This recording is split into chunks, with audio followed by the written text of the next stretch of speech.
बिस्मिल्लाहिर्रहमानिर्रहीम, अस्सलाम वालेकुम। नाज़रीन, पूरा खित्ता एक आग की लपेट में रहा। अमेरिका 20 साल तक अफगानिस्तान में जंग करता रहा। उसकी तपिश पाकिस्तान तक भी आई और हमारे 70,000 लोग शहीद हुए। एक 4th जनरेशन वॉर का आगाज हुआ, प्रॉक्सी वॉर शुरू की गई जिसके पीछे अमेरिका और उसके इत्तेहादी शामिल थे। इस जंग का आगाज तो 9/11 के बाद अमेरिका ने अफगान तालिबान के सो कॉल्ड मुलविस होने के बाद शुरू किया था। सो कॉल्ड इसलिए क्योंकि अभी तक इस हवाले से कोई वाज़ेह सबूत सामने नहीं आ सके। बहरहाल, अफगानिस्तान की 40 साल बदअमनी बिलखुसूस गुज़िश्ता 20 बरस से जारी जंग के खात्मे के लिए हफ्ते को दोहा में पहली मरतबा बैनुल अफ़गान मुज़ाकरात का रस्मी तौर पर इफ्तिताई इजलास हुआ, जिस पर दुनिया के ममालिक का मज़बूत रद्द अमल भी सामने आ गया है।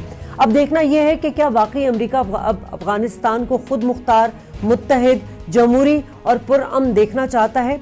याद रहे नाज़रीन, नवंबर में अमेरिका में इलेक्शन भी हो रहे हैं। अच्छा, भारत की बात करें तो अब भारत के बगैर खित्ते में खुशहाली का ये सफ़र किस सिमत जाएगा, बात करेंगे आज के शो में। पहले ये पैकेज देखते हैं। आज सुबह के अखबार में ये खुशखबरी नजर आई कि अफगान हुकूमत तालिबान के साथ जंग बंदी करने की ख्वाहिशमंद है। इस ख्वाहिश का इजहार अफगान सदारती तर्जुमान ने किया। 40 साल से जायद जंगों का ईंधन बनने वाला मुल्क हमारा मगरबी पड़ोसी बिरादर इस्लामी मुल्क अफगानिस्तान, पाकिस्तान की ख्वाहिश अफगानिस्तान में अमन की है। अफगानिस्तान के लोगों ने जंग की तबाही से यही सीखा कि जंग मसाइल का हल नहीं। शायद यही वजह है कि दोहा में मुज़ाकरात कामयाबी के साथ जारी हैं। गो के एक दूसरे के साथ मुज़ाकरात का अमल जारी है, जिसमें बाज़ दफा सख्त शराइत का तबादला भी होता है, लेकिन बहरहाल सिमत बज़ाहिर सही नजर आ रही है। दूसरी जानिब 12 सितंबर को कतर अमन मुज़ाकरात में इस्लामाबाद से कतरी वज़ीर ख़ारजा की दावत पर खिताब करते हुए पाकिस्तान के वज़ीर ख़ारजा शाह महमूद कुरैशी ने कहा है कि दुनिया हमारे मौक़िफ़ को तस्लीम कर रही है। जंग किसी मसले का हल नहीं। दूसरी जानिब अमरीकी secretary of state Mike Pompeo ने कहा है कि फरीकैन मुज़ाकरात से फ़ायदा उठाएं। अफगानिस्तान की कौमी मुफ़ाहमत की आला काउंसिल के सरबराह अब्दुल्ला ने भी अमन अमल के हवाले से हालिया बयान में कहा है, अगर हमने एक दूसरे से खुलूस नीयत के साथ हाथ मिलाया है तो अफगानिस्तान के अवाम की मुश्किलात में कमी जरूर होगी। अब्दुल्ला ने इंसानी बुनियादों पर फौरी जंग बंदी का भी मुतालबा किया। देखना यह है कि फरीकैन अमन अमल में कितने संजीदा हैं और खदशात में कितनी गहराई है। ताहम अफगान कौम को एक अच्छा मौका जरूर मिल रहा है, जिसमें आलमी ताकतें और उसके हमसाए बिलखुसूस पाकिस्तान का किरदार हमेशा अहम रहेगा।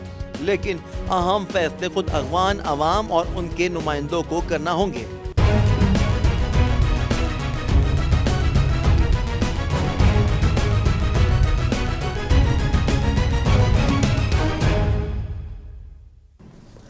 वेलकम बैक नाज़रीन, पैकेज आपने देखा। प्रोग्राम का आगाज करूंगी, मेहमानों का तारुफ करा दूं। इस वक्त मेरे साथ मौजूद है रहीमुल्लाह यूसुफजई साहब टेलीफोन लाइन पर। अफगान अमल अफगानिस्तान के हवाले से आपका तजिया खासी अहमियत रखता है।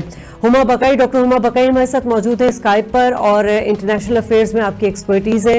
इरफान अली तजिया निगार हमारे साथ मौजूद है। तमाम मेहमानों को मैं वेलकम करूंगी। रहीमुल्लाह यूसुफजई साहब, सबसे पहले आपसे ये जानना चाहूँगी कि ये जो बैनुल अफ़गान मुज़ाकरात हुए हैं, 40 साल बदअमनी अफगानिस्तान में देखी जाए, 20 साल जो जंग जारी थी उसको देखा जाए, उसके बाद हमने ये पहली मरतबा इस तरह का इजलास देखा है और ये काफी ताख़ीर का भी शिकार हुआ, तो कितना फ्रूटफुल नजर आया ये आपको? देखिए, असल में अफगानिस्तान में तो 42 साल से जंग हो रही है और मुख्तलिफ फरीक रहे हैं। रूसी फौज भी आई, फिर अमेरिका और नेटो की फौज आई, और ये पिछले तकरीबन 19-20 साल से तो अमेरिका और नेटो बराह रास्त जंग में मुलविस हैं। वो एक अहम फरीक थे। उनसे तो तालिबान का मायदा हो गया 18 महीने के मुज़ाकरात के बाद। अब ये जो बैनुल अफ़गान मुज़ाकरात हैं, इसी में अफगानिस्तान के मुस्तकबिल का फैसला होगा कि वहाँ पे किस तरह का निज़ाम आएगा और क्या ये आपस में सुलह कर लेंगे, नेशनल रिकन्सिलिएशन हो जाएगी। तो ये सारे बड़े मुश्किल उमूर हैं जिनको सुलझाना है।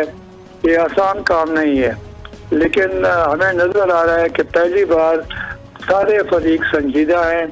वो चाहते हैं कि अमन कायम हो, और जो बेरूनी मुल्क मुदाखलत करते थे उन्होंने भी अपना हाथ रोका हुआ है। और मैं समझता हूँ कि अफगानिस्तान के अवाम, उनकी शदीद ख्वाहिश है कि अमन कायम हो जाए, इसलिए हालात बड़े साजगार है। अब बड़े बड़े फैसले होने हैं, जाहिर है उसमें वक्त लगेगा और कुछ ऐसे भी अनासिर होंगे, मुल्क होंगे, गैर रियासती तंजीमें होंगी जो स्पॉइलर का किरदार अदा करेंगे, वो इसको नाकाम बनाने की कोशिश करेंगे। तो मेरे ख्याल में मैं समझता हूँ कि मुज़ाकरात अगर तातल का शिकार हो भी गए लेकिन ये फिर से शुरू हो जाएंगे, ये मुज़ाकरात ख़त्म नहीं होंगे। अलबत्ता ये अमरीकी जो इंतखाबात 3 नवंबर को हो रहे हैं उनका भी इन मुज़ाकरात के ऊपर असर पड़ेगा, मस्बत या मनफी, वो देखना पड़ेगा। ठीक है।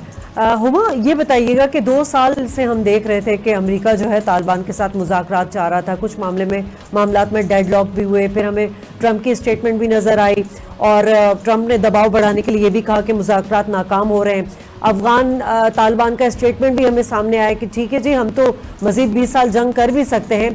इस वक्त आप क्या देख रही हैं, वाकई हालात साजगार हैं या जैसे बात की रहीमुल्लाह यूसुफजई साहब ने कि नवंबर में इलेक्शन भी हो रहे हैं, क्या ट्रंप ये मुज़ाकरात करके इसको कैश कराना चाह रहे हैं अपने इलेक्शन के लिए? देखिए, इस बात में तो कोई इब्हाम नहीं है कि बहुत सारे फ्रंट्स पे ट्रंप इस वक्त जो हैं वो कमज़ोर हैं और उन्होंने फैसले किए हैं फॉरेन पॉलिसी फ्रंट्स पे जो उनकी पोजीशन को डोमेस्टिकली थोड़ा सा प्रॉप अप करे। आपको वो फैसले मिडल ईस्टर्न पॉलिटिक्स में भी नजर आते हैं और आपको वो फैसले अफगान पीस प्रोसेस के हवाले से भी नजर आते हैं। मुझे और आपको ये बात बिल्कुल वाज़े तौर पे पता है और सुनने वालों को भी पता है कि अगर अमेरिकन आर्म ट्विस्टिंग ना होती और वो इस तरह की आर्म ट्विस्टिंग थी जिसमें उन्होंने पब्लिक डिप्लोमेसी का इस्तेमाल किया, उन्होंने बिल्कुल वाज़े तौर पे कहा कि जी हम आपकी एड बंद कर देंगे ताकि जो अफगान हुकूमत है वो अपनी इंटरनल प्रॉब्लम्स को भी रिजॉल्व करे और इस पीस प्रोसेस के साथ भी कमिटमेंट को शोकेस करे।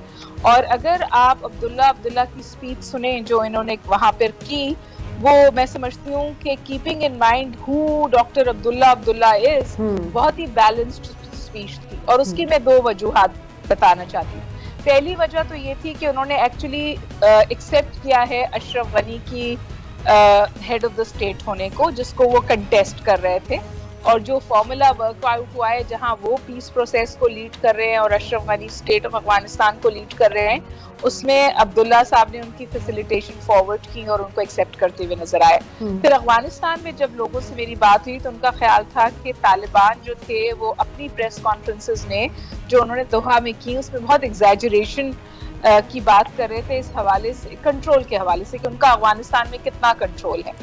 और जो बात आपने कही कि हम 20 साल और जंग कर सकते हैं, अब्दुल्ला ने अपनी स्पीच में कोई टिट फॉर टैट रिस्पॉन्स नहीं की।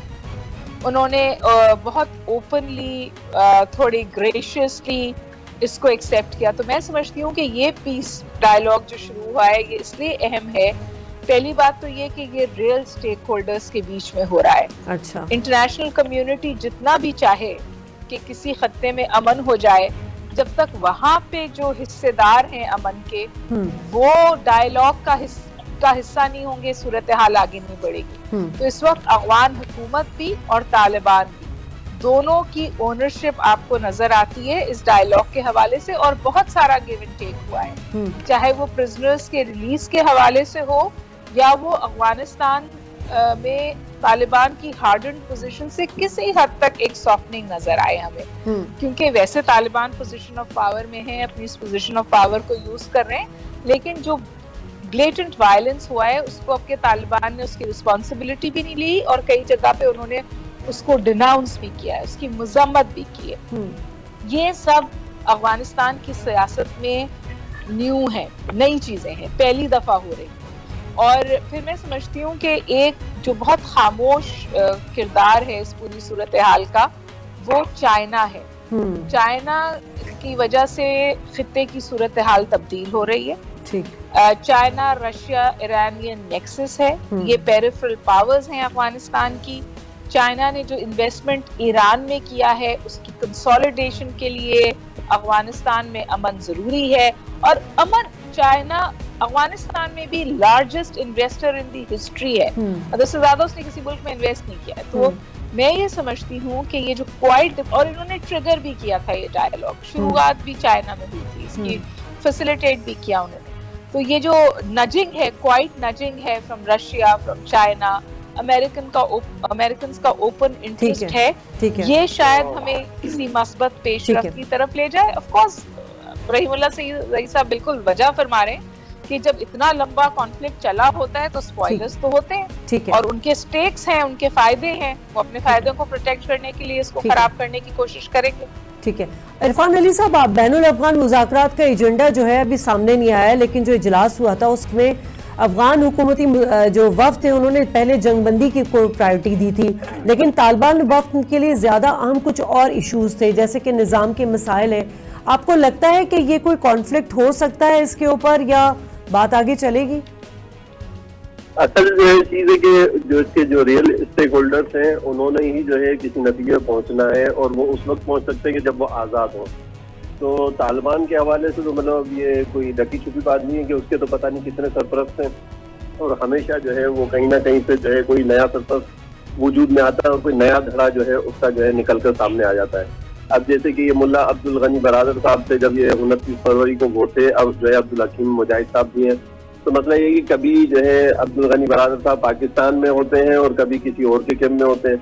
तो ये भी जो है मतलब इनके भी जो है मसाइल हैं अपने, जो तालिबान के भी यानी कि कितने ग्रुप है। अभी जो है वो हैबतुल्लाह साहब वाला ग्रुप ही है जो अब्दुल हकीम जो मुजाहिद जो फॉर्मर चीफ जस्टिस उन्होंने लीड किया है।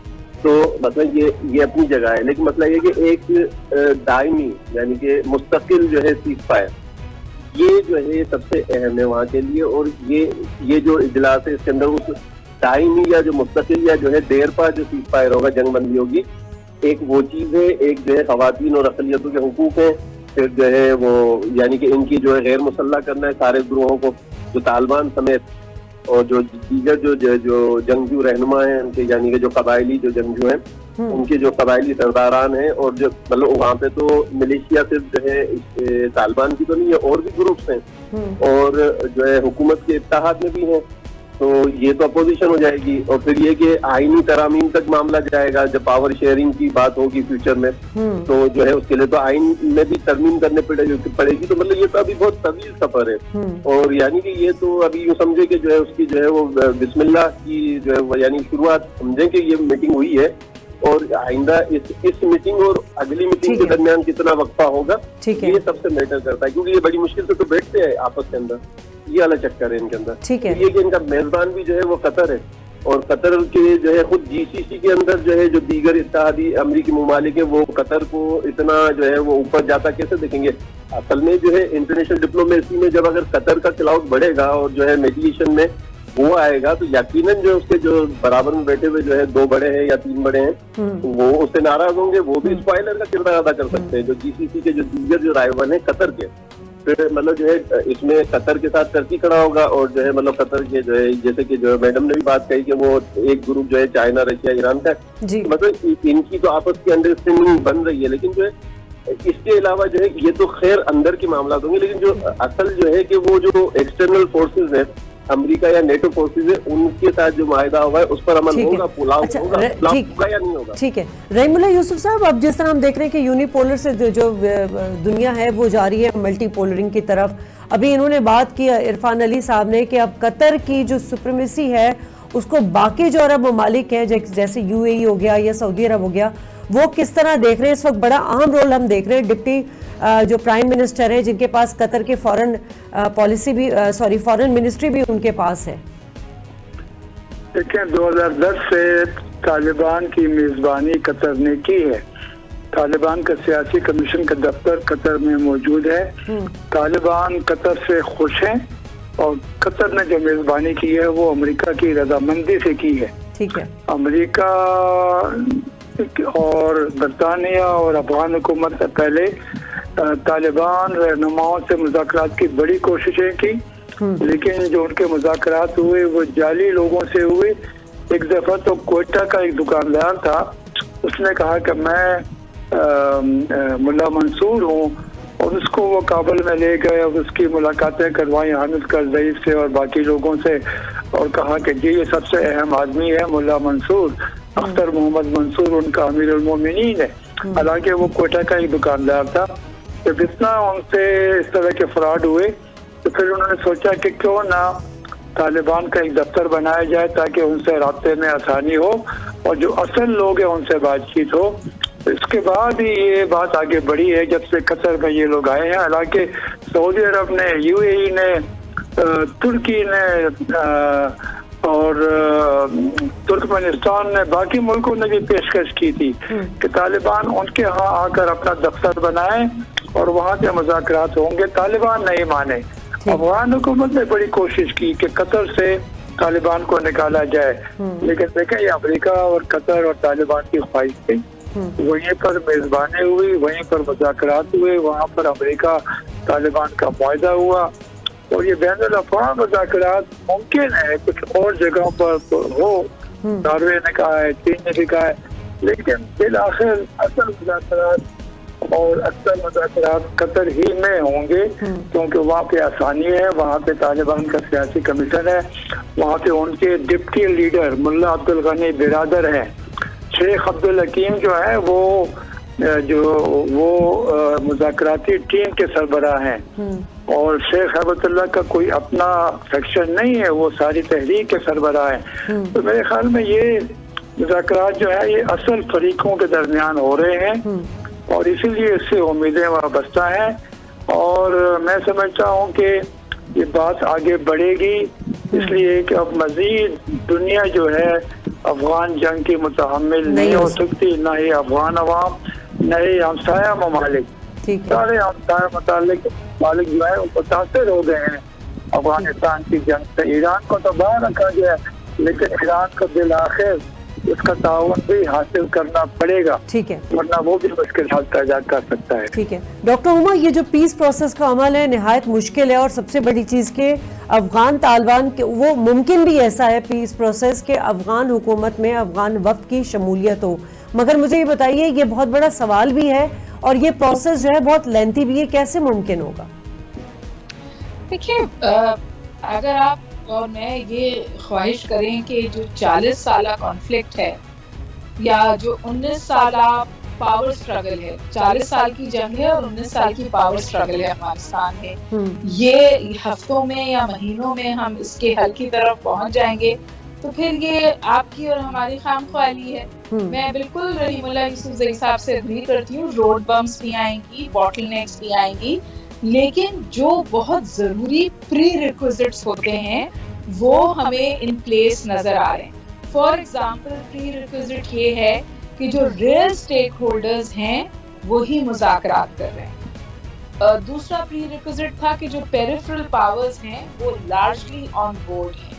तीसरा प्री रिक्विजिट था कि जो जैसे अभी रहीमुल्लाह ज़ई साहब ने एग्जांपल दी थी कि जो रेफरेंस पॉइंट था आपसे कि आप जिनके साथ गुफ्तगू में थे उनकी ऑथेंटिसिटी, उनकी वैलिडिटी वो क्वेश्चन में थी। ये बहुत सारे इश्यूज हैं जो एड्रेस हुए और इस गुफ्तगू में जाने से पहले भी समझिए कि बहुत सारी ग्राउंड बिल्डिंग हुई है, प्रिजनर्स को रिलीज किया गया है, वायलेंस रिड्यूस होने की बात की है। और इसके साथ साथ मैं आपको ये भी ऐड कर दूं, ये जो तालिबान से आप इस वक्त इंटरैक्ट कर रहे हैं ना, ये वो तालिबान नहीं है जो सोवियत से लड़ रहे थे या इससे पहले एक हरिडली पुट टुगेदर जंगजू कबीला था। ये अब पॉलिटिकली सैवी हैं, इनका एक सियासी शक्ल है और इनकी एक सियासी समझ बूझ है। बहुत सारे पढ़े लिखे लोग अब इनके साथ ही हैं और इनके रिप्रेजेंटेटिव्स हैं और उसके साथ साथ उनको इस बात का इदराक है कि जो प्रोग्रेशन अफगानिस्तान में हुई है, चाहे वो डेमोक्रेटिक फ्रंट पे हो, चाहे वो कॉन्स्टिट्यूशनल फ्रंट पे हो, चाहे वो ह्यूमन राइट्स फ्रंट्स पे हो, बाशमूल विमेन राइट्स के, उनको वो कम्प्लीटली खत्म नहीं कर सकते, ठीक है, रोल बैक नहीं कर सकते। उन्हें इस बात का इदराक है, वो पॉलिटिकली सैवी है। जो डेलीगेशन इस वक्त दोहा में है उसमें 5 खवातीन शामिल है। जो बात मेरे लिए एक लम्हा फिक्रिया है, लेकिन अफगान तालिबान में कोई खातून नहीं है। हाँ, नहीं, तालिबान की तरफ से कोई खातून नहीं है, उसमें वक्त लगेगा, लेकिन जो अफगान ग्रुप है उसमें 5 खवातीन शामिल है और वो उनसे बात कर रहे हैं, वरना हम एक कमरे में बैठ के बात कर रहे हैं। मेरे ख्याल ये भी प्रोग्रेस है। और देखिए तालिबान को भी एक लॉबी को प्ले करना है। तालिबान ओवरनाइट ये चेंजेस नहीं ला सकते क्योंकि जो जिस चीज ने उनको जोड़ा हुआ है वो टूट जाएगी, ठीक है। जो ग्रुप्स उनके साथ हैं अगर वो इतने एग्जाम से प्रोग्रेसिव हो जाएंगे तो वो आपस में टूट जाएंगे। उनको कुछ चीजें अपने लोगों की कंजम्पशन के लिए कहनी और करनी है, और हमें इस बात को समझना चाहिए। मेरा जो लम्हा फिक्रिया है एक, वो ये है कि मेरा ख्याल है कि जो अमेरिकन इंटरेस्ट है इस पूरी सिचुएशन में वो दो बातों तक महदूद है। एक तो ऑफ कोर्स 3 नवंबर के इलेक्शंस में वो एक फॉरेन पॉलिसी समझिए अचीवमेंट दिखाना चाहते हैं, वो तो एक operational tactical short range interest है। लेकिन जो लॉन्ग रेंज इंटरेस्ट है वो ये है कि अब मेरा ख्याल है अमेरिकन जो हैं वो इस बात पे कन्विंस्ड हैं कि अगर तालिबान की ज़मीन, अफगानिस्तान की ज़मीन हमारे खिलाफ इस्तेमाल ना हो, अमेरिकन इंटरेस्ट के खिलाफ इस्तेमाल ना हो, तो इससे ज़्यादा उनका कमिटमेंट अब अफगानिस्तान में हमें नज़र नहीं आता, चाहे वो जितनी भी लिप सर्विस करें डेमोक्रेटिक नॉर्म्स, कॉन्स्टिट्यूशनल नॉर्म्स और ह्यूमन राइट नॉर्म्स के हवाले से। उनका बेसिक ट्रस्ट इस वक्त ये है कि अफगानिस्तान में स्टेबिलिटी आए, उनका इंटेलिजेंस इंफ्रास्ट्रक्चर इंटैक्ट रहे और वो ज़मीन उनके खिलाफ इस्तेमाल ना हो। ये बहुत टेक्निकल एंगेजमेंट है, ये स्ट्रेटेजिक एंगेजमेंट नहीं है। ठीक है, इसके हवाले से मैं समझती हूँ कि शायद मसाइल हो सकते हैं और आपके साथ और लोग हैं वो शायद कमेंट करें। ठीक है, इरफान अली, आप क्या समझते हैं कि इसमें जो रियल स्टेक होल्डर है उसमें पाकिस्तान का एक अहम रोल है? उस पर तो मैं आपसे बात करूंगी, लेकिन अहम जो इस वक्त फरीक है वो अमेरिका है। इस वक्त ट्रंप कितनी संजीदा कोशिश कर रहे हैं कि अफगानिस्तान में एक खुद मुख्तार मुत्तहद जमहूरी और पुरअमन जो है वो हुकूमत कायम हो जाए? देखिए, अगर जो है इसमें जो है बहुत जो है हकीकत को जो है वो मद्देनजर रखकर बात करनी चाहिए, और जो है जो मारूजी हकीकत है 9/11 जो हुआ है वो उसकी अभी तक जो है मतलब जो है जो ट्रायल नहीं हुआ है। जो कल्प्रिट्स हैं खालिद शेख मोहम्मद है, उनका अभी तक ट्रायल नहीं हुआ है, जो उसका जो मेन जो कैरेक्टर है। हाँ। और ये सारी चीजें जो है वो उसको बाला रखकर जो है की गई हैं। और इरफान, अगर ज्यादा इन्वेस्टिगेशन करे तो अमेरिका की तरफ उंगलियां उठती हैं। मैं यही कह रहा हूँ, देखिए कि 9/11 के बाद से इतने साल हो गए, अफगानिस्तान को तबाह और बर्बाद कर दिया गया, केस चला ही नहीं है। खालिद शेख मोहम्मद अभी तक बैठे हुए, और अगले साल यानी कि 2021 में शायद जो है वो ज्यूरी बैठेगी और जो है उनका कोई केस ट्रायल शुरू होगा। तो अभी मुल्जिम उनके पास है, लेकिन उसके अलावा जो उन्होंने बाला ही बाला सारा ऐसी की तैसी कर दिया अफगानिस्तान की, आकर बैठ गए और एक बहाना बना लिया 9/11। सबसे बुनियादी बात जो है उनको हमें ये पूछनी चाहिए कि अफगानिस्तान अमेरिका के पड़ोस में मौजूद था कि बस जो है ये यहाँ से दहशतगर्द निकले और वहाँ से कूद के दूसरे मुल्क में घुस गए, वो अमेरिका था? ऐसा नहीं है। यानी कि इस अफगानिस्तान से अमेरिका के दरमियान कितने मुल्क थे जिनके ऊपर नाम आया, मतलब ये सारी चीज तो फाइल जब खुलेगी तो ये 9/11 पूरा दाल में काला है। ठीक है। दूसरी बात ये है कि जो है अमेरिका को यहाँ पर जबरदस्ती आकर बैठना था, इसलिए यहाँ पर कब्जे की प्लानिंग की हुई थी। और ये जो रिलीजियस जो ग्रुप्स हैं उनमें तो बहुत सारे जो है वो मतलब जो 80s से उनके साथ जो है वो राब्ते में रहे, उन्हीं के जो है वो रेमिनेंट्स हैं ये सारे के सारे। तो मतलब ये कोई खेल है जो वो अमेरिका खेलता रहा है, मुसलमानों की सरजमीन पर आकर जो है कब्जों की और जो उसके वसाइल पर कब्जे की, और स्ट्रेटेजिक जो है वो उसके बेनिफिट्स होते कि ईरान को ब्लैकमेल कर लिया या चाइना को कर लिया या पाकिस्तान को कर लिया, अड्डे ले लिए पाकिस्तान को डरा धमका के और जो पाकिस्तान की सरजमीन इस्तेमाल कर ली। तो ये वाली चीजें थी जो हुई है। तो मतलब ये कि अगर हम जो है इसकी जो है वो इन्वेस्टिगेशन पे जाएंगे तो बहुत सारे मामला थे। एक चीज हो गई। दूसरा ये कि जो है ये ज़ल्मे खलीलजाद साहब जो हैं वो यहाँ पर आते तो पाकिस्तान की तारीफ करते हैं, अफगानिस्तान में बैठते हैं तो पाकिस्तान के खिलाफ बातें करते हैं, यानी कि ये ऑन रिकॉर्ड है। यानी कि उन्होंने वहाँ पे जो नौजवानों से पिछले साल की बात है कि नौजवानों से जो खिताब कर रहे थे वहाँ पर वो किसी यूनिवर्सिटी के तलबा से। तो ठीक है इरफान अली साहब, मुझे ब्रेक लेनी पड़ेगी। ब्रेक के बाद इसी सवाल को मैं उठाऊंगी रहीमुल्लाह यूसुफ सईद साहब से। हमारे साथ रहिए।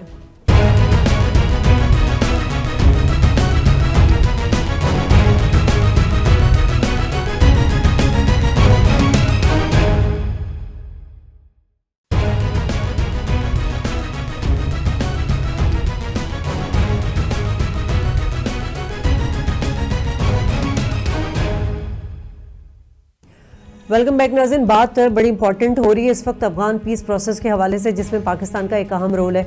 रहीमुल्लाह यूसुफ सईद साहब, आपको याद होगा कि कुछ अरसे कबल जो है शाह महमूद कुरैशी की मुलाकात हुई थी।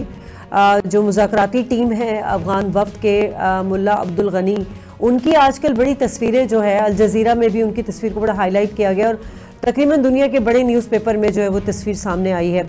इस वक्त जो क्या लगता है आपको कि ये पाकिस्तान की ख्वाहिश पर तालिबान अफगान जो है वो हुकूमत से अमन मुज़ाकरात कर रहे हैं? पहली बात तो ये है कि तालिबान ही का मुतालबा था कि वो पहले अमेरिका से मुज़ाकरात करेंगे। अमेरिका असल फरीक है और अमेरिका ने पहले इनकार किया, फिर आखिर मजबूरन उसने तालिबान से बात शुरू की और तालिबान के मुतालबे के ऊपर अफगान हुकूमत को मुज़ाकरात से बाहर रखा। तो बराह रास्त बातचीत हुई और फिर जो मुआहदा हुआ दोहा में 29 फरवरी को अमेरिका और तालिबान, तो ये उसमें सब जो है लिखा हुआ है कि इसके बाद अगला जो होगा दौर वो बैनुल अफगान मुज़ाकरात होंगे। तालिबान अपने मुखालिफिन से बात करेंगे जिसमें अफगान हुकूमत भी है और अफगान हुकूमत के मुखालिफिन भी हैं। वो मुज़ाकरात अभी हो रहे हैं और इसके नतीजे में एक नई हुकूमत बनेगी अगर ये मुज़ाकरात कामयाब होते हैं। तो मेरे ख्याल में तालिबान की अपनी भी ख्वाहिश थी और फिर पाकिस्तान ने और कतर ने, चीन का भी रोल है, उन्होंने भी तालिबान को समझाया कि आप अपने जो मकासद हैं वो बातचीत के जरिए भी हासिल कर सकते हैं। और देखें उनका जो बड़ा मकसद था कि गैर मुल्की फौज निकल जाए, तो उन्होंने भी कुछ कॉम्प्रोमाइज़ किए। पहले वो चाहते थे कि ये गैर मुल्की फौज फौरी तौर पर निकल जाए या कुछ कम अरसे में निकल जाए, वो 14 महीने में उनकी वापसी होगी। तालिबान ने इस बात को मान लिया और ये भी पहले कहते थे कि अफगान हुकूमत से बात नहीं करेंगे, लेकिन अभी अफगान हुकूमत के नुमाइंदे उनके सामने बैठे हुए हैं, कतर में बातचीत हो रही है और जो अफगान डेलीगेशन है उसकी सरबराही अफगानिस्तान के साबका जो खुफिया इदारा है NDS के सरबराह मासूम स्थानकज़ई कर रहे हैं। तो दोनों ने, तीनों अहम फरीकों ने कॉम्प्रोमाइज़ किए, इसलिए ये बातचीत मुमकिन हुई। और इसलिए मैं कह रहा हूँ कि आइंदा जाकर भी तालिबान कुछ कॉम्प्रोमाइज़ करेंगे, अफगान हुकूमत को भी करना पड़ेगा, आईन में तरामीम भी करनी पड़ेंगी, तो फिर ये मामला तय होंगे।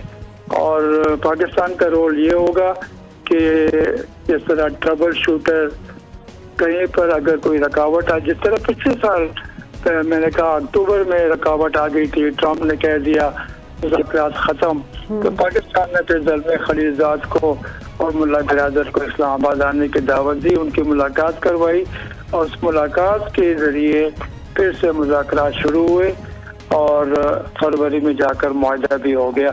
तो पाकिस्तान का खामोश एक किरदार भी होगा, खामोशी से वो काम करेंगे, लेकिन जब भी अमेरिका चाहेगा, अफगान हुकूमत, तालिबान चाहेंगे तो पाकिस्तान खुलकर सहूलतकारी करेगा। ठीक है डॉक्टर हुमा, ज़ल्मे खलीलज़ाद की पाकिस्तान आमद, अस्करी क़यादत और सिविल क़यादत से मुलाकात, इस टाइमिंग को आप कैसे देख रही हैं, इसकी टाइमिंग को?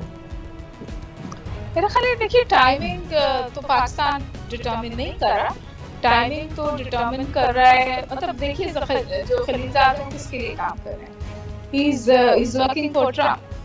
तो ये Trump administration is calling the shots. और आपने देखा कि एकदम से मुज़ाकरात में तेजी भी आई और मुज़ाकरात की में तेजी में जो है वो शटल डिप्लोमेसी आपको नजर आई। वो अफगानिस्तान में थे, फिर वो पाकिस्तान में थे, पाकिस्तान में उनकी अहम मुलाकातें हुई। देखिए जब आप हालत जंग में होते हैं ना, हमारा वेस्टर्न बॉर्डर भी हॉस्टाइल है, हमारा ईस्टर्न बॉर्डर भी हॉस्टाइल है, तो ऑटोमेटिकली जो आपका एस्टैब्लिशमेंट का असर रसूख होता है वो आपकी नेगोशिएशंस में भी और आपकी फॉरेन पॉलिसी में भी बढ़ जाता है। पाकिस्तान के पास तो वैसे ही एक बैगेज है सिविल मिलिट्री रिलेशंस का, और हमने देखा है कि पिछले कोई, मतलब मैं किसी एक हुकूमत का नाम नहीं लूंगी, मैं ना चाहे PMLN हो, चाहे पीपल्स पार्टी हो और अब चाहे PTI हो, तवातुर के साथ जो फॉरेन पॉलिसी की स्पेस है वो कंसीड करनी पड़ रही है सिविलियन हुकूमत को, अस्करी क़यादत को। और उसकी वजह लार्जली एक तो ये भी है कि हम हालत जंग में, और एक ओवरऑल हमारा जो कंस्ट्रक्ट है और जो हमारी सिविल गवर्नमेंट्स का दीगर मसाइल हैं, मेरे ख्याल है इस प्रोग्राम में हम उसमें नहीं जाएंगे। लेकिन ये बात बिल्कुल सही है कि पाकिस्तान का किरदार कलीदी रहेगा। और देखिए जिस वक्त हम इस में इंगेज हो रहे थे, मैं इस बात की डायरेक्ट विटनेस हूँ कि बड़ा स्केप्टिसिज्म था पाकिस्तान के फॉरेन ऑफिस में, क्योंकि वहाँ ये बात बहुत वाज़ेह तौर पे कही जाती थी कि हम एक ऐसी सूरत हाल है कि हम ना उगले बन ना निकले बन, हमें साथ भी देना है, और ये भी कल हो सकता है कि अगर इस साथ देने के बाद सूरत हाल बिगड़ जाए तो हम स्केपगोट भी हो जाएं, हम विपिंग बॉय भी हो जाएं, यानी इस प्रोसेस के फेलियर का सारा मलबा भी हम पे गिर जाए। और मेरे ख्याल है कि ये चीज़ अभी ख़त्म नहीं हुई है। इस वक्त पाकिस्तान की वाहवाह हो रही है, सब तारीफ कर रहे हैं। अगर कुछ होता है जिसमें डीरेलमेंट होती है, कोई और मसला होता है, तो पाकिस्तान फिर वो पहला मुल्क बनेगा जिसको ब्लेम भी किया जाएगा। तो पाकिस्तान की कलीदी किरदार भी है, वो पिवट स्टेट भी है, लेकिन उसकी बड़ी डिफिकल्ट पोजीशन भी है। ठीक है, तो इसलिए मेरे ख्याल में पाकिस्तान भी फूंक फूंक के कदम रख रहा है, वो फैसिलिटेट कर रहा है, वो चीज़ें हाईलाइट भी कर रहा है। और मेरा ख्याल है कि बैकडोर डिप्लोमेसी में ज़रूर ये बात कही जा रही होगी कि हम पाकिस्तान की साइड को तो सपोर्ट कर सकते हैं, बल्कि मेरा ख्याल है हमें ये कहना चाहिए, लेकिन अगर कोई फेलियर अफगान साइड पर होता है, चाहे वो लॉ एंड ऑर्डर फेलियर है या कोई और फेलियर है, उसके लिए पाकिस्तान को जिम्मेदार नहीं करार दिया जा सकता। पहले तो बहुत आसानी से हमारा ये वतीरा था या इंटरनेशनल कम्युनिटी का ये वतीरा था कि इल्जाम लगा दिया जाता पाकिस्तान पे। The real problem is Pakistan. जो हर मसला है वो उसकी वजह जो है, अफगानिस्तान में जितने मसले हैं उसकी वजह शायद पाकिस्तान है। फिर पाकिस्तान ने बहुत सारे मेजर्स लिए, टेररिज्म, नो गो एरियाज खत्म किए, रद्दुल फसाद ऑपरेशन हुआ, फेंसिंग ऑफ द बॉर्डर हुई, बहुत सारे ग्राउंड पे इम्पोर्टेंट स्टेप्स पाकिस्तान ने लिए। और मेरा ख्याल है कि अब पाकिस्तान कुल्ली तौर पे इस पोजीशन में है, कोई कह सके कि जी हम फैसिलिटेट करेंगे, हम साथ देंगे, हम खड़े हैं, हम ट्रबल शूटिंग करेंगे जैसे कि रहीमुल्लाह यूसुफजई ने कहा, लेकिन उसके साथ साथ अगर अफगान साइड पे कोई फेलियर होता है या इंटरनेशनल कम्युनिटी का कोई फेलियर होता है, उसका इल्जाम पाकिस्तान पे नहीं होना चाहिए, उसका मलबा हम पर नहीं गिरना चाहिए। और मेरा ख्याल है ये हमारा नोट ऑफ कॉशन होना चाहिए इस पूरी सिचुएशन। ठीक है इरफान, जिस तरह के ये हमने देखा था कि जब से ये 9/11 के बाद अमेरिका और इत्तेहादी आके बैठ गए थे अफगानिस्तान में, पाकिस्तान में तो 70,000 जाने गई, शहीद हुए, हमारे अंदर हमारे पाकिस्तान में सेक भी आया इसका। लेकिन अहम चीज़ जो हम सरफे नज़र कर रहे हैं वो अफ़गानिस्तान में जो अवाम है, वहाँ के भी बेतहाशा लोग जो हैं वो जाँ बहक हुए हैं, माजूर हुए हैं, माइग्रेट की है लोगों ने। इम्पॉर्टेंट सवाल मुझे यहाँ ये लगता है कि अफ़गानिस्तान में मुस्तकबिल के सियासी निज़ाम का इंतखाब करेगा कौन? वहाँ की आवाम करेगी, और अगर वहाँ की आवाम करेगी तो वो इतनी तबाही के बाद क्या अफ़गान हुकूमत को सपोर्ट करेगी या अफ़गान वफ्द को, अफ़गान तालिबान को? देखिए, ये जितने भी वहाँ के लोग हैं और हम हैं, हम लोग पाकिस्तानी भी इन मसाइल को इसलिए समझ सकते हैं कि जो है उसके जो पाला उसे वो हमने भी भुगता है, ईरान ने भी भुगता है, और जो है हम दो मुल्कों ने ज़्यादा इसलिए भुगता है अफगानिस्तान के अलावा कि जो है महाजरीन की जो बड़ी तादाद है, पनाह गुज़ीन जो अफगानिस्तान से नकल मकानी को मजबूर हुए हमारे अफगानी मजलूम भाई, वो या हम उनके मेज़बान बने या ईरान बना। तो ये जो चीज़ है इसमें मतलब हम जो है ज़्यादा बेहतर समझ सकते हैं, अमेरिका से भी ज़्यादा बेहतर हम समझ सकते हैं, कतर से भी ज़्यादा बेहतर हम पाकिस्तानी समझ सकते हैं कि अफगानिस्तान का अमन कितना कीमती है। और अफगानिस्तान का हर वो बाशूर आदमी की जिसको पता है कि उसके मुल्क में मुसीबत आई तो किसने उसको पनाह दी और किसने जो है उसको जो है रखा मेजबानी। तो मतलब जो है पाकिस्तान को माइनस नहीं किया जा सकता इस तरीके से, मतलब पब्लिक डिप्लोमेसी कर ले या जो PR कर ले, जो भी कहना। तो मैं ये कहना चाहता हूँ कि जो है अफगानिस्तान के अवाम को, ख्वाह वो तालिबान हो, ख्वाह वो ताजिक हो, पश्तो हो, हज़ारा हो, इन सबको एक बात तय कर लेनी चाहिए कि अफगानिस्तान उनका मुल्क है, ना अमरीकियों का है, ना हमारा है, ना किसी और का है। ठीक है, तो अगर जब तक वो आपस में शीर शकर नहीं होंगे तब तक उनका मसला हल नहीं होगा। और ये बाहर कोई भी जो है बात की बात है, वो सदियों से एक दूसरे के साथ जिंदगी गुजारते आए हैं, और ये छोटी छोटी बातों पर या जो इख्तलाफात पर इस हद तक जो है ओवर रिएक्शन नहीं करना चाहिए, वायलेंट रिएक्शन नहीं करना चाहिए। आपस में जो रिकन्सिलिएशन है उसकी बुनियाद जो है मतलब जो है मुनसिफाना कोई उसूल होनी चाहिए जिसकी बुनियाद पर जो है पावर शेयरिंग हो जाए। तो ये उनका जो है ग्राउंड रियलिटी जो है ये है कि ये मतलब वो इसी सोच के साथ हल कर सकते हैं कि मतलब कि वो हर बैरूनी दबाव से आज़ाद हैं और जो है वो अपनी कौम को, अफगान कौम को जो है एक समझे। और ये लिसानी नहीं, इस वक्त तर्जुमानी कौन कर रहा है? अफगान अवाम की तर्जुमानी कौन कर रहा है? दोनों देखें ये स्टेक होल्डर सब होते हैं। अगर हमारे जैसे कि पाकिस्तान में ये पंजाब है, बलूचिस्तान है, तो मतलब जो है हर एक स्टेक होल्डर है बराबर का है, यानी कि ये इसमें कोई सगा सौतेला और नहीं होता है, कोई लाडला और कोई इस तरीके की काम नहीं होने चाहिए। जब एक मुल्क होता है, एक कौम होती है, तो मतलब इस जोग्राफिकल जो है जो पोजीशन है, नेशन स्टेट के अंदर जो है एक नेशन होती है, नेशन स्टेट के अंदर 10 नेशन नहीं होती है। अफगानी से मुराद ये है कि मतलब ये ताजिक भी है, हज़ारा भी है, सबको। दूसरी बात मैं आपको ये बता दूं कि जो एक्सटर्नल जो चीजें मैं जो है यूसुफ ज़ई साहब के एहतराम के साथ ये बात करता हूँ कि वो वहाँ के जो है मतलब ज्यादा जो है बाखबर है, लेकिन जो इंटरनेशनल रिलेशंस की जो डायनामिक्स है उसके अंदर बहुत वाज़ेह है कि अमेरिका के अपने इत्तेहादियों के अंदर भी जो है फ्रिक्शंस है और उनके अंदर इतनी डिवीजन है। नेटो फोर्स के अंदर भी एक डिवीजन है, तुर्की और कतर किसी और सिम्त में है, यूएई और सऊदी किसी और सिम्त में है। तो मतलब ये कि ये एक मतलब ग्राउंड रियलिटी है, इसको हम इग्नोर नहीं कर सकते। एक चीज ये है, दूसरी ये कि इस जो है अभी भी कतर में जो मुज़ाकरात हुए हैं इसमें इंडिया की इन पर्सन भी रिप्रेजेंटेशन थी और वर्चुअली भी जो थी उनके जयशंकर ने उसको वर्चुअली भी जो है उसको जो शिरकत की है। तो मामला ये है कि अगर आप ये समझ रहे हैं कि हम पाकिस्तानी हैं तो मतलब जो है कि हमें कोई जो है वो अमेरिका प्रीफर करेगा या कोई और हमें प्रीफर करेगा, ये झूठ बात है। चलिए मैं रहीमुल्लाह यूसुफ सही साहब से माइनस नहीं कर रहे जी, इसको नहीं माइनस नहीं कर रहे, लेकिन इस मुज़ाकरात में तो भारत का, रहीमुल्लाह यूसुफ सही साहब, हमें इस मुज़ाकरात में तो भारत का कहीं कोई किरदार नजर नहीं आ रहा है। देखिए, भारत के साथ तो ज़िल्मे खलीजात का हमेशा से रब्ता रहा है। उन्होंने वहाँ पे कई दौरे भी किए और भारतीय हुकाम भी वाशिंगटन गए और वहाँ पर बातचीत हुई। अमेरिका की कोशिश है कि भारत को साथ लेकर चले। अमेरिका ने भारत से कहा कि उसका किरदार अफगानिस्तान में बढ़ना चाहिए, यानी उसको इनकरेज किया अफगान हुकूमत की रजामंदी के साथ। आप देखें, अफगान हुकूमत जो है वो भारत के बहुत करीब है, पाकिस्तान से दूर है। अमेरिका और भारत के ताल्लुकात बहुत करीबी है, तो भारत को साथ ले जाने की कोशिश की जाएगी ताकि वो या तो वहाँ पे शरारत न करे और ये अमन प्रोसेस का साथ दे और अफगान हुकूमत को मजीद मजबूत भी करे। भारत ने $3 अरब की इमदाद अफगानिस्तान को दी है। अफगान फौजी अफसरों की पुलिस की तरबियत भारत में होती है। 1100 अफगान फौजियों की तकरीबन हर साल भारत में तरबियत होती है और हमने बड़ी मुश्किल से बड़ी मिन्नतें करके जब अशरफ गनी से कहा तो उन्होंने 6 अपने फौजी भिजवाए थे पाकिस्तान मिलिट्री एकेडमी काकुल में उनकी तरबियत हुई थी। उसके बाद वो सिलसिला भी रोक गया था।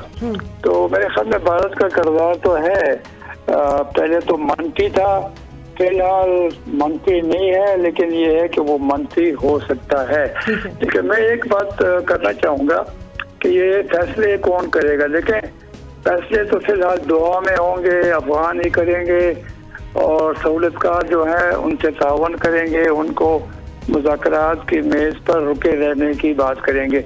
लेकिन देखें, इस बातचीत में एक उसूल मेरे ख्याल में तय हो जाएगा, वो ये कि जो आइंदा अफगानिस्तान में सियासी तब्दीली आएगी वो जमहूरियत के जरिए आएगी, वो ताकत के जरिए नहीं आएगी। बातचीत करने का मतलब ये है कि हम फौजी हल नहीं निकाल सकते, हमने अभी एक सियासी हल निकालना है। मेरे ख्याल में तालिबान को भी बिल आखिर जमहूरियत के बारे में, इंतखाबात के बारे में, सियासी निज़ाम के बारे में अपनी राय खुलकर देनी होगी। और अफगान हुकूमत तो बार बार कह रही है कि जी इंतखाबात के जरिए वहाँ पर तब्दीली आनी चाहिए। तो ये अगर उसूल तय हो जाए तो फिर अफगानिस्तान के अवाम फैसला करेंगे। तालिबान पहले कहते थे कि हम इंतखाबात में इसलिए हिस्सा नहीं ले रहे कि वहाँ पर गैर मुल्की फौजी कब्जा है। अमेरिका के होते हुए वहाँ पे आज़ाद और मुनसिफाना शफाफ इंतखाबात नहीं हो सकते। अगर वाकई अगले साल मई तक अमेरिका की फौज निकल जाए, नेटो की फौज निकल जाए और आज़ाद इंतखाबात के लिए माहौल बन जाए, एक निगरान हुकूमत बन जाए, तो फिर मेरे ख्याल में तालिबान के पास कोई वजह नहीं होगी कि वो इंतखाबात में हिस्सा न लें। और तालिबान भी दावा करते हैं कि उनको अवामी हमायत हासिल है और इसीलिए आधे मुल्क के ऊपर उनका कब्जा है। अगर वाकई ऐसा है तो फिर मेरे ख्याल में उनको भी इस सियासी निज़ाम का हिस्सा बनना चाहिए। ठीक है, ये डॉक्टर हुमा, ये भारत तो जो कूदा है इस मामले में उसका लेना देना तो कुछ नहीं है, क्योंकि ना उसकी बाउंड्रीज मिलती है ना सरहद मिलती है अफगानिस्तान के साथ। लेकिन हमने देखा है कि अफगानिस्तान में उसकी इतनी बड़ी इन्वेस्टमेंट $3 अरब की, 22 कौंसल खाने, सफारत खाने उसने खोले हुए थे, वहाँ डेवलपमेंट इंफ्रास्ट्रक्चर पे पैसे लगा दिए उसने। यकीनन उसका मसला यही था कि अफगानिस्तान के रास्ते पाकिस्तान में जो इंसर्जेंसीज कराता था, रॉ और एनडीएमए को शामिल मिल के ये मिली भगत होती थी। इस वक्त भारत कोई रोड़े अटका सकता है इस प्रोसेस में? देखिए, हमारा एक परसेप्शन है इंडिया के हवाले से, और एक पाकिस्तान बहुत इंडिया सेंट्रिक मुल्क है, और ये बात भी आपकी वजह है कि अफगानिस्तान की ज़मीन पाकिस्तान के खिलाफ इस्तेमाल भी हुई। लेकिन उसके साथ साथ हमें इस बात का भी इदराक करना चाहिए कि अफगानिस्तान एक सोवरेन स्टेट है, एक इंडिपेंडेंट कंट्री है, और उस इंडिपेंडेंट कंट्री को ये हक हासिल है कि वो किसके साथ ताल्लुकात रखे, बिल्कुल उसी तरह जिस तरह हमें हक हासिल है कि हम किसके साथ ताल्लुकात रखें। आज दुबई ने इजराइल के साथ ताल्लुकात कर, यूएई ने इजराइल के साथ ताल्लुकात कर लिए, बहरीन ने इजराइल के साथ ताल्लुकात कर लिए, वो इंडिपेंडेंट सोवरेन स्टेट्स हैं। आप तो अपने ताल्लुकात बहरीन और यूएई से इसलिए खराब नहीं कर लेंगे ना कि उन्होंने इजराइल के साथ ताल्लुकात कर। तो मेरा ख्याल है कि थोड़ा रिएक्टिव की जगह रिस्पॉन्सिव होना चाहिए। हाँ, जो इशू है, जिस बात के हवाले, जो हमारी सेंसिटिविटी है इस हवाले से, हमारी सेंसिटिविटी ये है कि आर्मी पब्लिक स्कूल जैसे वाक़यात नहीं होने चाहिए, अफ़गान ज़मीन हमारे खिलाफ नहीं इस्तेमाल होनी चाहिए, और अगर वहाँ इंडिया का कोई किरदार है तो उसके हवाले से हमने डोसियर्स भी दिए हैं इंटरनेशनल कम्युनिटी को, टेंजिबल प्रूफ भी पेश किया है, उस सिचुएशन को एड्रेस होना चाहिए। लेकिन अगर आप अभी भी यही सोचते रहेंगे कि जी अफगानिस्तान के अगर इंडिया से ताल्लुकात हैं तो वो at the cost of our relationship with Afghanistan है, तो ये हमें ताल्लुकात को आगे बढ़ाने में हमारे लिए मसला होगा। हमें ये फैसला करना है कि अफगानिस्तान में हमारे खिलाफ अगर इंडिया कुछ कर रहा है तो वो नहीं होना चाहिए। अगर अफगानिस्तान इंडिया से ताल्लुकात रखना चाहता है जरूर रखे, और इंटरनेशनल कम्युनिटी भी यही चाहेगी। मैं समझती हूँ चाइना भी ये चाहेगा कि अफगानिस्तान, इस वक्त चाइना और इंडिया के बहुत ताल्लुकात खराब है, लेकिन उससे पहले तवातुर के साथ चाइना हमसे कहता था कि आप इंडिया से ताल्लुकात बेहतर करें। और मैं समझती हूँ कि पाकिस्तान का जो फॉरेन पॉलिसी थ्रस्ट है वो यही है कि हमारे तमाम ममालिक से अच्छे ताल्लुकात। हम इंडिया से इतने तमाम तर मसाइल के बावजूद डायलॉग की बात करते हैं, क्योंकि हम एक कॉरिडोर की पॉलिटिक्स में जा रहे हैं। हम तो करते हैं ना, वो रिस्पॉन्ड नहीं करता ना भारत, ये बिल्कुल रिस्पॉन्ड नहीं करते। इंडिया इस वक्त उनके सिर्फ हमसे खिलाफ ताल्लुकात नहीं है, चाइना, नेपाल, बांग्लादेश, जी चाइना से भी ताल्लुकात खराब है, उनके बांग्लादेश से भी ताल्लुकात खराब है। सो वो मोदी की हुकूमत है और वो डिफरेंट मसाइल है। लेकिन मैं ये कह रही हूँ कि हमें अपनी रिलेशनशिप अफगानिस्तान के साथ इंडिया की लेंस से नहीं देखनी चाहिए। ठीक है, पाकिस्तान का जो अहम किरदार है वो पीस प्रोसेस में उभर के सामने आ गया है, ये किरदार अपनी जगह रहेगा। पाकिस्तान से उसकी लोकेशन इंशाल्लाह कोई नहीं छीन सकता। हम पिवट स्टेट हैं, हम जिपर स्टेट हैं, हमें ये कॉन्फिडेंस होना चाहिए जब हम नेगोशिएट करते हैं दूसरी कंट्रीज से। ठीक है इरफान, शॉर्टली मुझे बता दीजिएगा कि तालिबान ने कहा था कि वो भारत को, उसने कहा है कि भारत शरपसंदों का साथ देता है इस पीस प्रोसेस में। अगर कहीं कोई इंसर्जेंसीज होती है तो क्या रिएक्शन होगा अगर भारत की तरफ से कोई होती है तो? मैं ख्याल देखिए, जैसे मैडम ने बहुत मतलब तफसीली इस मौजूद पर बात कही है कि ये जो है, एक तो हमारे जो है ये कि हम जो है प्रो पीस नेशन है, हमारी हुकूमत की इसी तरीके से, और उसने कभी भी जो है इंटरनेशनल डिप्लोमेसी में रास्ते बंद नहीं किए किसी के भी साथ, और खासतौर पर इंडिया के साथ भी। लेकिन ये सार्क का जो समिट हो सकती थी जो मोदी की वजह से नहीं हुई, और ये इनके मसाइल हैं। दूसरी बात ये कि मैं जो है, हम सारे के सारे ये चाहते हैं कि ब्लेम गेम की सियासत नहीं होनी चाहिए हम दो मुल्कों के दरमियान। बरसगीर में भी जो है, मतलब जैसे हम अफगानिस्तान के अवाम के लिए चाहते हैं कि वहाँ पे पीस हो, उसी तरीके से ये भी चाहते हैं कि इंडिया और पाकिस्तान के दरमियान भी पूरा अमन माहौल रहना चाहिए। और जो है हमारा जो है इंडिया के साथ वो प्रॉब्लम नहीं है जैसे कि जो है चाइना का है। हमारा ये नहीं है कि हम अरुणाचल प्रदेश को नहीं मान रहे, हम तो सिर्फ जो है डिस्प्यूटेड कश्मीर तक। ठीक है इरफान अली, वक्त खत्म हो गया प्रोग्राम का। अपने मेहमानों का बहुत शुक्रिया अदा करना चाहूंगी। जाते जाते यही कहूंगी कि अफगानिस्तान में अमन होगा तो पाकिस्तान में अमन होगा और फिर खित्ते में भी अमन होगा। शाजिया खान को प्रोग्राम से इजाजत दीजिए। अल्लाह ने के पास।